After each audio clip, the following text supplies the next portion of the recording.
புரதச்சத்து புரோட்டீன் அப்படின்றது வந்து இந்த உடலுக்கு எவ்வளோக்கு எவ்வளோ முக்கியம் அப்படின்றது உங்களில் பல பேருக்கு தெரிஞ்சிருக்கும். சரி, இந்த புரோட்டீன் அப்படின்னா என்ன, அது ஏன் இந்த உடலுக்கு மிக மிக முக்கியமான விஷயமா தேவைப்படுது அப்படின்னு பார்த்தீங்கன்னா, புரதம் அப்படின்றது வந்து அமினோ ஆசிட்களின் தொகுப்பு, அமினோ அமிலங்களின் தொகுப்பு. 20 வகையான அமினோ அமிலங்கள் வந்து இருக்குங்க. இதில் வேறு வேறு காம்பினேஷன், ஏதாவது ஒரு 3, 4 இல்லை 5 இணைந்து அது ஒரு புரோட்டீனாக மாறும்.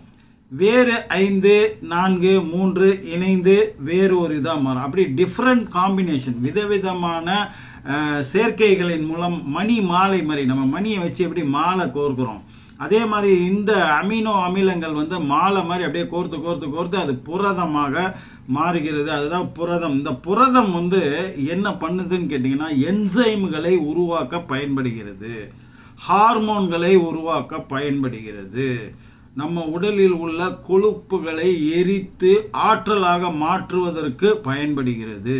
இப்போ என்சைம் அப்படின்றது என்னன்னு கேட்டிங்கன்னா, நம்ம உடலுக்கு உள்ள செல்களுக்கு உள்ள நுழைஞ்சு அது ஆயிரக்கணக்கான பயோகெமிக்கல் ரியாக்ஷன்ஸை ஏற்படுத்துவதற்கு அது பயன்படுகிறது. அதே மாதிரி ஹார்மோன்ஸ் அப்படின்றது வந்து கெமிக்கல் மெசஞ்சர்ஸ்.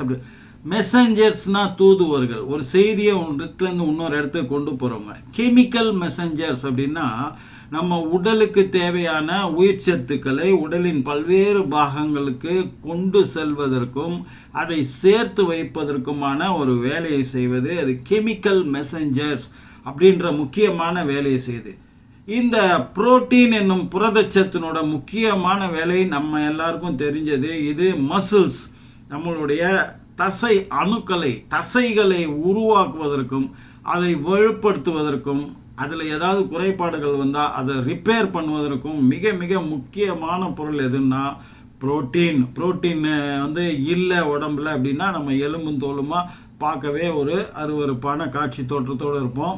நம்ம உடலுக்கு ஒரு அழகை கொடுப்பதற்கும் வலுவை கொடுப்பதற்கும் எனர்ஜியை கொடுப்பதற்கும் இது பயன்படுகிறது.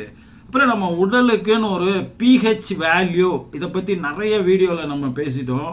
உடலுக்குள்ள அமிலத்தன்மை காரத்தன்மை இணைந்து இருக்குது. நம்ம சாப்பிட்ற சாப்பாட்டின் மூலமாகவும் பல்வேறு விதங்கள் மூலமாகவும் சில சமயம் நம்ம உடல் அமிலத்தன்மையை நோக்கி அதிகப்படியான அமிலத்தன்மை உடையதாகவும் சில சமயங்களில் அதிகப்படியான காரத்தன்மை உடையதாகவும் மாறும்போதும் நமக்கு உடல் உபாதைகள் ஏற்படும். அப்போ அதில் ஒரு சமநிலைத்தன்மை, அதிக அளவு அமிலத்தன்மை இல்லாமலும் காரத்தன்மை இல்லாமலும் ஒரு நடுநிலையாக இந்த உடலை வைத்துக்கொள்வது, அதை தான் pH வேல்யூ அப்படின்றத வச்சு கணக்கிடுவாங்க. அந்த pH வேல்யூவை நடுநிலையில் வச்சுருக்கணும்னா, சமநிலையில் வச்சுருக்கணும்னா உங்கள் உடலுக்கு தேவையான புரதச்சத்து உங்கள் உடலுக்கு கிடைக்கணும். இது எவ்வளோ அப்படின்றத நம்ம குறிப்பிட்டு சொல்ல முடியாது. இது நபருக்கு நபர் மாறும். ஆணுக்கு மாறும், பெண்ணுக்கு மாறும்.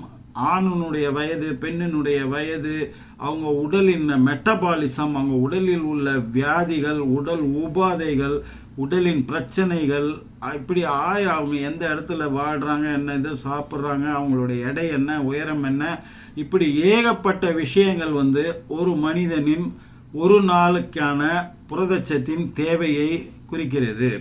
இப்போ நம்ம உடலுக்கு தேவையான அந்த புரதச்சத்து கிடைக்குதா அப்படின்றத நம்ம எப்படி கன்ஃபார்ம் பண்ணிக்கிறது? சரி, இது வேறு என்ன வேலைகளை செய்கிறதுக்கு இது பயன்படுது?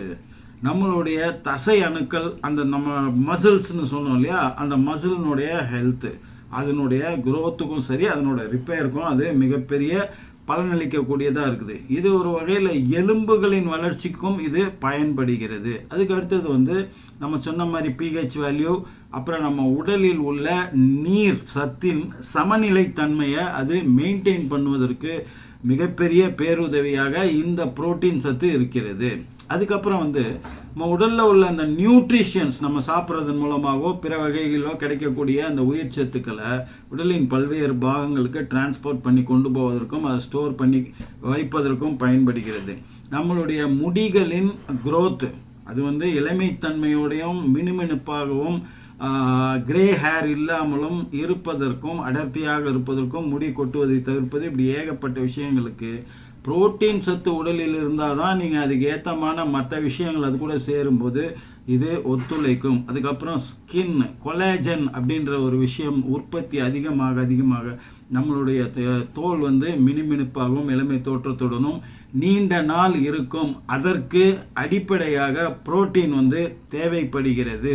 இம்யூன் சிஸ்டம் நோய் எதிர்ப்பு மண்டலத்தை வலுவாக்குவதற்கும் அதற்கு தேவையான சக்தி எனர்ஜியை கொடுப்பதற்கும் இது வந்து ஒரு எனர்ஜி சோர்ஸ், ஆற்றலின் ஆதாரமாகவே வந்து இந்த புரோட்டீன் வந்து இருக்கு. அப்புறம் நம்ம உடலின் மெட்டபாலிசம் மற்றும் இந்த வளர்சிதை மாற்றம் அப்படின்ற விஷயம் நம்ம உடலுக்குள்ள சரிவர நடக்க வேண்டும் என்றால் இது வந்து தேவைப்படுகிறது. ஒட்டுமொத்த உடலின் ஆரோக்கியத்திற்கும் வலுவுக்கும் எனர்ஜிக்கும் இது தேவைப்படுதுன்றது இதனுடைய ஒட்டுமொத்தமான விஷயம். சரி, இந்த புரோட்டீன் நமக்கு என்னென்ன வகைகளில் கிடைக்குதுன்னா, நான்வெஜ் அசைவ உணவுகள் மூலமாக எளிதாக இந்த புரோட்டீன் வந்து அதிக அளவில் நம்ம கிடைக்கிறதுக்கு ஏகப்பட்ட உணவுகள் இருக்கிறது. அதில் மிக மிக விலை குறைந்த எளிமையாக கிடைக்கக்கூடிய பொருள் வந்து முட்டை. முட்டை வந்து பல்வேறு விதமான ஆட்கள் வந்து சாப்பிட்றாங்க. குழந்தைகள் கூட விரும்பி சாப்பிடக்கூடிய உணவாக இந்த முட்டை இருக்குது. இந்த முட்டையில் எளிதாக நமக்கு தேவையான புரதச்சத்து, அதிக அளவு புரதச்சத்து நமக்கு எளிதாக கிடைத்து விடுகிறது. அதை குக் பண்ணுறதும் இது பண்ணுறதும் ரொம்ப ஈஸி. அதனால் புரதத்தினுடைய மெயின் சோர்ஸாக வந்து பெரும்பாலானவர்களுக்கு இருப்பது வந்து முட்டை.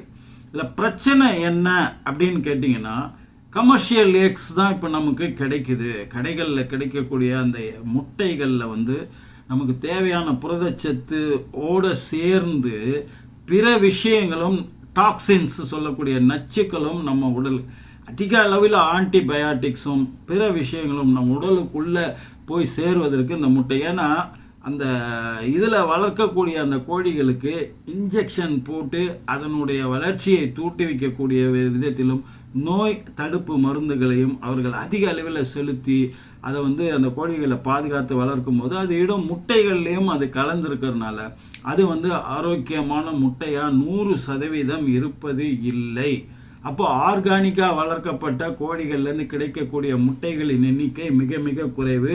அதனோட விலையும் மிக அதிகமாக இருக்குது. எளிதில் கிடைக்கக்கூடிய பொருளாக அது இருப்பதில்லை. அப்படின்றனால இது அசைவ உணவு அப்படின்றத தவிர்த்துட்டு சைவத்தில் வந்து இந்த மாதிரி புரோட்டீன் அதிக அளவுக்கான ஆல்டர்னேட்டிவ், எக்குக்கான ஆல்டர்னேட்டிவ். இது அசைவம் சாப்பிடக்கூடியவர்களும் முட்டையை தவிர்த்து வேறு எதுலையாவது இருக்கா அப்படின்னு தேடுபவர்களுக்கும், சைவத்தில் மிகச்சிறந்த இப்போ சைவம் அப்படின்னு எடுத்துக்கிட்டிங்கன்னா அதில் வந்து புரோட்டீன் அப்படின்னு வரும்போது நமக்கு டக்குன்னு ஞாபகத்துக்கு வருது பன்னீர். அதுக்கடுத்து என்ன திரும்ப யோசித்து பார்த்தோன்னா அதே பன்னீரில் தான் அதிக அளவுக்கு உங்களுக்கான புரதச்சத்து இருக்குன்னா அடுத்து டக்குன்னு எதுவுமே ஞாபகத்துக்கு நமக்கு வர்றதில்லை. அப்போது சைவத்திலையும் புரதச்சத்து அதிகம் உள்ள பொருட்கள் வந்து இருக்குது. அப்படிப்பட்ட முட்டைக்கு இணையான ஆர்கானிக் இயற்கை முறையில் வளர்க்கப்பட்ட சத்தான முட்டைக்கு இணையான 5 காய்கறிகள், அசைவ உணவு அல்லாத சைவ உணவுப் பொருட்கள் என்னன்றது தான் இந்த வீடியோவில் பார்க்க போகிறோம். முதலாவது அப்படின்னு வரும்போது உளுத்தம்பருப்பு, உரத் டால் அப்படின்னு சொல்கிறாங்க இல்லையா, அந்த இதுலேயே கருப்பு உளுத்தம்பருப்பு நம்பர் 1. அது இல்லைன்னா சாதா உளுத்தம்பருப்பு கூட. இது ஒரு சிறிய கப்பில் வந்து 15 கிராம் புரோட்டீன் வந்து இதில் இருக்குதுன்னு சொல்கிறாங்க. இப்போ நமக்கு ஒரு முட்டையில் 6 கிராம் புரோட்டீன் இருக்குது. ஆனால் இது ஒரு கப்பில் வந்து உங்களுக்கு 15 கிராம் இருக்குது. அது அல்லாத பெரிய விஷயம் என்னன்னு கேட்டிங்கன்னா, முட்டையை ஒன்றுக்கு மேலே இந்த டயபெட்டிஸ் உள்ளவங்க சாப்பிடுவது நல்லது அல்ல. அவர்களுடைய டயபெட்டிஸ் சர்க்கரையின் அளவை அது கூட்டக்கூடியதாக இருக்கும். ஆனால் இந்த உளுத்தம்பருப்பு என்று சொல்லக்கூடிய இந்த இதில் வந்து இந்த ஒரு கப்பு உளுத்தம்பருப்பில் 15 கிராம் வந்து புரோட்டீன் இருக்குது. இதை கொஞ்சம் அதிகமாக கூட நம்ம சாப்பிட்லாம். இது எந்த விதமான பாதிப்பையும் உங்களுக்கு ஏற்படுத்தாது. அது போக இதில் என்ன இருக்குன்னு கேட்டிங்கன்னா மக்னீசியம், மேங்கனீஸ் அண்டு ஜிங்க் அப்படின்னு இருக்குது. மக்னீசியம் எதுக்கு பயன்படுதுன்னா நம்ம மசில்ஸை வந்து ரிலாக்ஸ் பண்ணி சாஃபன் பண்ணி அமைதிப்படுத்துவதற்கு பயன்படுது. மேங்கனீஸ் எதுக்கு பயன்படுதுன்னா பாடியோடைய ஸ்ட்ரென்த்து, அந்த தசை அணுக்களை தசைகளை உருவாக்கி அதை ஸ்ட்ரெங்தன் பண்ணுவதற்கு அது பயன்படுது. இதில் உள்ள ஜிங்க் வந்து டெஸ்டோஸ்டிரான் அப்படின்றதனுடைய உற்பத்தியை சமநிலைப்படுத்துவதற்கு பேருதவி செய்கிறது. அதனால தான் இந்த டயபெட்டிஸ் அப்படின்ற ரிஸ்க் ஆஃப் டயபெட்டிஸ் இது 23% இது குறைக்குது அப்படின்னு சொல்கிறாங்க. ஆயுர்வேதத்தில் இந்த கருப்பு உளுத்தம்பருப்புக்கு மிகப்பெரிய பங்கு இருக்குது. மேஷ் அப்படின்னு சொல்லி அதை சொல்கிறாங்க. அதனுடைய பங்கை மிகப்பெரிய அளவில் மருத்துவ குணங்கள் அதுக்கு இருப்பதாக சொல்கிறாங்க. கிரீன் மூங் தால், அதாவது பச்சை பாசிப்பருப்பு அப்படின்றது இதனுடைய அடுத்த ஆல்டர்னேட்டிவாக இருக்குது. இதுலேயும் புரோட்டீன் அதிக அளவுக்கு இருக்குது. பொதுவாகவே இந்த பருப்பு வகைகள் ஏகப்பட்ட பருப்பு வகைகளில் இந்த புரோட்டீன் என்னும் புரதச்சத்து இப்போ ராஜ்மா அப்படின்னு எடுத்துக்கிட்டிங்கனாலும் அதுலேயும் இப்போ சுண்டல் செய்யக்கூடிய அந்த பருப்பு இருக்குது இல்லையா, நரிப்பயறு அப்படின்னு சொல்லுவாங்க. இந்த மாதிரியான பயறு வகைகள் எல்லாத்துலேயுமே புரோட்டீன் அதிக அளவில் இருக்கிறதோட பிற வகையான நியூட்ரிஷன்ஸும் அதில் அதிக அளவில் இருக்கிறதுனால இதெல்லாம் நம்ம பயன்படுத்தலாம். இதெல்லாம் கொஞ்சம் ஜீரணம் ஆகிறதுக்கு ஹெவியான ஐட்டம் அப்படின்றதுனால இதெல்லாம் சாப்பிடும்போதோ இல்லை குக் பண்ணும்போதோ இது கூட ஜீரகத்தையும் பெருங்காயத்தையும் கண்டிப்பாக சேர்த்துக்கொள்ள மிஸ் பண்ணாதீங்க. இப்போ நம்ம சுண்டல் செய்யும்போது ஆட்டோமேட்டிக்காக இந்த கடுகு சீரகம் போட்டு தாளிக்கிறதோ இந்த பெருங்காயம் போடுறதோ ஆட்டோமேட்டிக்காக ஏன் போடுறோன்னா இவை ஹெவியான ஐட்டங்கள் அப்படின்றதுனால இவை ஜீரணிப்பதற்கும் இவை நல்ல ஃபுட் காம்பினேஷன் அப்படின்ற மாதிரியான விஷயத்திற்காகவும் இந்த ஜீரகத்தையும் பெருங்காயத்தையும் இது கூட கண்டிப்பாக சேர்த்து நம்ம சாப்பிடணும். அடுத்த லிஸ்ட்டில் வர்றது என்னன்னு கேட்டிங்கன்னா வறுத்த பட்டாணின்றது இப்போ படத்தில் காமிக்கிற பாருங்க. இந்த மாதிரியான பூனா செனா அப்படின்னு சொல்லியும் சொல்கிறாங்க. இந்த வறுத்த பட்டாணி எளிதாக கடைகளில் கிடைக்கக்கூடியது. ஆனால் இதில் ஒரு கப்பில் 22 கிராம் புரோட்டீன் இருக்குங்க. ஒரு முட்டையில் 6 கிராம் தான் இருக்குது. அதிக அளவான முட்டை நம்ம சாப்பிடக்கூடாது. ஒரு நாளைக்கு ஒரு முட்டை 2 முட்டை சாப்பிட்லாம்.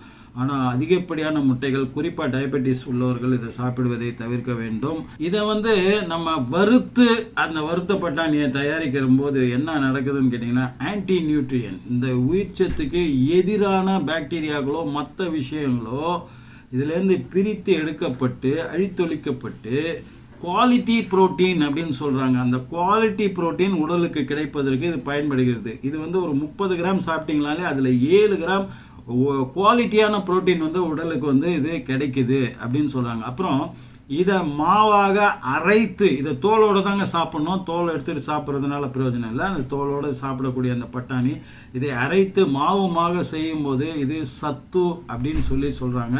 சத்து மாவு.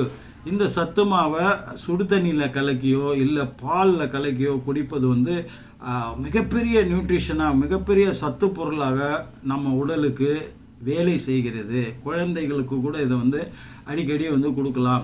அப்படி அரைத்து எடுக்கப்பட்டு அது பாலோடு சேர்த்து சத்து உணவாக, சத்து ட்ரிங்க்கு அப்படியே மாதிரி நம்ம சத்து பானமாக நம்ம இதை குடிக்கும்போது அதுக்குள்ளே அயன், கால்சியம், மேங்கனீஸ், ஃபோலேட் அப்படின்னு ஏகப்பட்ட உயிர்ச்சத்துக்குள்ளே அதுக்குள்ளே இணைஞ்சிடுது. அது உடலுக்கு தேவையான விஷயத்தை இப்போ நம்ம வே புரோட்டீன் அப்படின்லாம் கடையில் விற்கிது. அதெல்லாம் ரொம்ப காஸ்ட்லியான விஷயமா இப்போ எக்ஸசைஸ் பண்ணுறவங்க, பாடி பில்டர்ஸு, உடலுக்கு எடை அதிகரிக்கணும் அப்படின்னு நினைக்கிறவங்க, சதையை இப்போ மசில்ஸை அதிகப்படுத்தணும்னு நினைக்கிறவங்களாம் அந்த வே புரோட்டீன் வாங்கி சாப்பிட்றீங்க. இந்த வே புரோட்டீனோட சைடு எஃபெக்ட்ஸு நிறைய இருக்குது. அது போக இயற்கை முறையில் உங்களுக்கு வே புரோட்டீனுக்கு இணையான விஷயத்தை நீங்கள் சாப்பிட்ணுன்னா இந்த வறுத்த பட்டாணி அப்படின்றது மிகப்பெரிய ஆல்டர்னேட்டாக, புரோட்டீனுக்கான மிகப்பெரிய ஆல்டர்னேட் உணவாக இருக்குது. இதனோட பெஸ்ட் என்னென்னா லோ இன் கிளைசெமிக் இண்டெக்ஸ். இந்த கிளைசெமிக் இண்டெக்ஸ் கம்மியாக இருந்தாலே அது நம்ம டயபெட்டிக்ஸ் பேஷண்ட்லேருந்து எல்லாருமே சாப்பிடக்கூடிய உணவாக அது இருக்கும். இல்லை கிளைசெமிக் இண்டெக்ஸ் கம்மியாக இருக்க அந்த உணவுப் பொருள் நம்ம உடலுக்கு வேறு விதமான உபாதைகளை கொண்டு தராது. இது 100% நேச்சுரல், இயற்கை உணவு. அதனால் இதை நீங்கள் புரோட்டீன் தேவைப்படுபவர்கள் இதை ட்ரை பண்ணுங்கள்.